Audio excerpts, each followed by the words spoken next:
Court के मुख्य न्यायाधीश आदरणीय श्री संजीव खन्ना जी एवं जिला विधिक सेवा प्राधिकरण इटावा के जिला जज अध्यक्ष आदरणीय श्री चवन प्रकाश जी एवं श्रीमती श्वेता श्रीवास्तव अपर जिला जज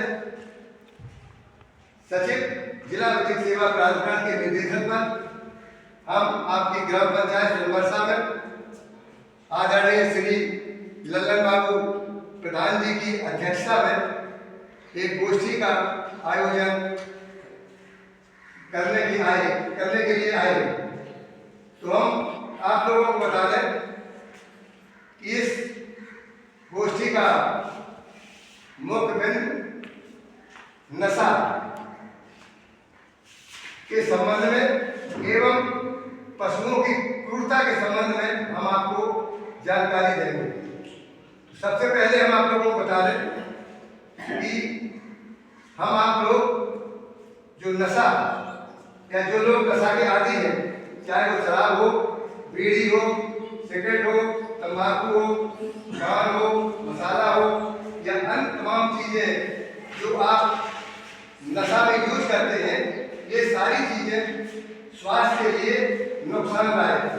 आप सभी को मालूम होगा कि जो भी नशीला पदार्थ होता है वो सभी जो है वो शरीर के लिए नुकसानदायक होता है। इस नशा की वजह से आपने देखा होगा इसमें ऐसे तत्व पाए जाते हैं जो शरीर के अंदर आपके जो लीवर है या हार्ट है या और तमाम जो शरीर के अंदर भाग होते हैं उनमें इन्फेक्शन कर देते हैं और इन इन्फेक्शन से आपका शरीर कमजोर होता है। इसके साथ कमजोर होने के साथ इसके अलावा आप जब बीमारी से ग्रसित हो जाएंगे या अधिक नशीली के आदी हो जाएंगे तो आपका शरीर काम करना बंद कर देगा।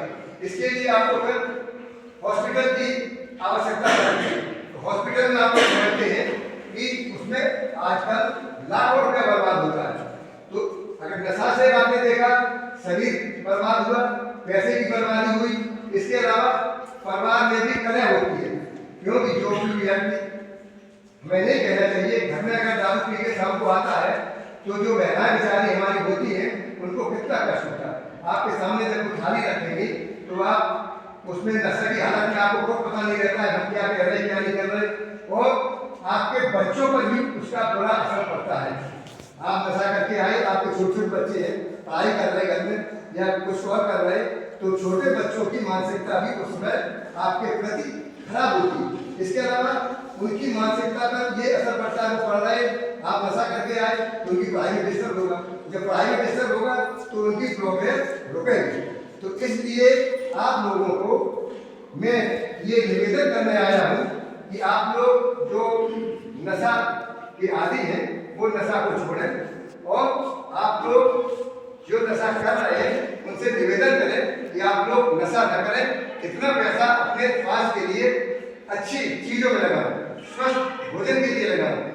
क्योंकि अगर ये आदत एक बार आपकी गुटखा खाने पड़ गई, आपने देखा कई बार गुटखा खाते खाते लोगों को जबड़े जो है वो वैसे टाइट हो जाते हैं, खाना खाने में भी उनका जबड़ा नहीं बनता और कहीं कैंसर या और कोई भला कैसी बीमारी हो गई, कैंसर हो गया, आप जानते हैं कैंसर का तो इलाज ही सोचो, भले ही आप अगर तृतीय और चौथी पोजीशन हो गई तो उसका इलाज बहुत महंगा है और उसके बावजूद भी कोई ये जरूरी नहीं है कि उस व्यक्ति की जीवन बच जाए। तो मैं तो आप लोगों से यही कहूँगा, आप लोग सभी लोग बहुत ही अच्छे व्यक्ति हैं, भले आदमी हैं और आप लोग नशा से दूर रहें और जो लोग नशा करते हैं उनको इस नशा से बचाने की आप उसमें हमारा सहयोग करें, एक दूसरे का सहयोग करें, उसे समझाएं। और आपने देखा आजकल जो कम उम्र के बच्चे हैं वो ज्यादा के जो इससे ग्रसित हो रहे हैं, बड़ी उम्र के लोग तो नहीं, छोटी उम्र के हैं, छोटी उम्र की ने गुटखा दिया खाया, उसकी सुपारी गुटखा खा रहे, लेकिन इससे जो है स्वास्थ्य पर जब छोटी उम्र में आदमी गुटखा खाना शुरू कर देगा, बीड़ी पीना सिगरेट पीना शुरू कर देगा या अन्य कोई चीज धूम्रपान शुरू कर देगा तो फेफड़ों पर सीधा असर पड़ता है, फेफड़े खराब हो जाते हैं। तो जब फेफड़े खराब हो जाएंगे तो सोचिए आप बीमारी मतलब कहीं सांस का मर्ज हो जाएगा, कहीं कोई मर्ज हो गया, कहीं कोई मर्ज हो गया, तो उसमें लाखों रुपया खर्च करने के बाद आपके परिवार की स्थिति भी खराब हो जाती है। तो मैं आप लोगों को ये बता दूं कि आप लोग नशा से दूर रहें और जो लोग धूम्रपान या नशा करते हैं उनको आप लोग नशा से दूर रखने की सलाह दें। आप लोगों ने मेरी बातों को सुना, जय हिंद, धन्यवाद। इसके अलावा एक दूसरा वीडियो संबंधित है पशु क्रूरता।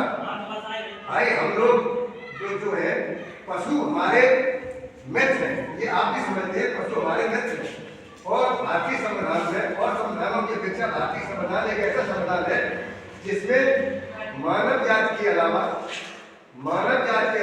अपने यहाँ पशु पक्षियों पर भी, जानवरों पर भी, इसमें जो सारे जीव है उनको समाहित किया गया है। यह आप लोगों को मालूम है। अब भारतीय संविधान एक ऐसा संविधान है जिसमें मनुष्यों के अलावा हमारे जो संविधान के रचयिता थे बाबा साहब भीमराव अम्बेडकर जी, उन्होंने प्रत्येक जीव का भी ध्यान रखा है, उन्होंने पशु पक्षियों का भी ध्यान रखा है।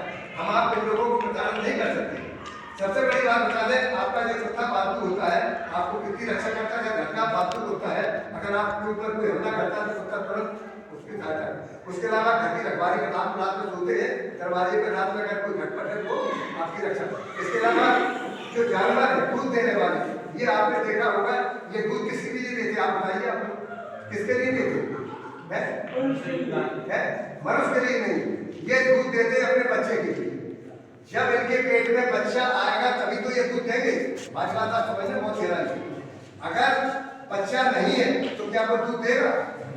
समझिए आप, तो ये जो दूध देने वाले जानवर, ये आपको गुण बात बता रहे हैं, आपको दूध देने वाले जानवर है, ये हम आपको दूध नहीं देते, ये अपने बच्चे के लिए दूध पैदा करते हैं। लेकिन हम आप लोग इसका जो है दोहन या इनसे जो दूध निकालते हैं या दूध लेते हैं, ये हम आप लोग इनके साथ गैर इंसाफी करते हैं, है कि नहीं? गैर इंसाफी है कि नहीं?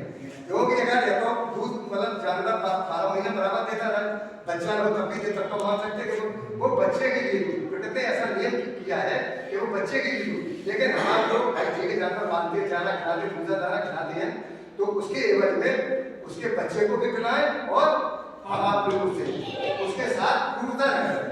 उसको मतलब बहुत से लोग मारा पीटी या डंडे से एक उसको कोट कुछ डाल के जिस तरह से हम बच्चों का पालन पोषण करते हैं, उसी हिसाब से जानवरों का भी हम लोग जो हमारे संविधान में है, तो हम आपको वो बात बता रहे हैं। तो उनके हिसाब भी हम लोग कैसा बता रहे हैं कि उन्हें ये कहना हम लोग कि मतलब ये जो है हमारे मित्र ही हमारे इंजेक्शन नहीं लगाना चाहिए।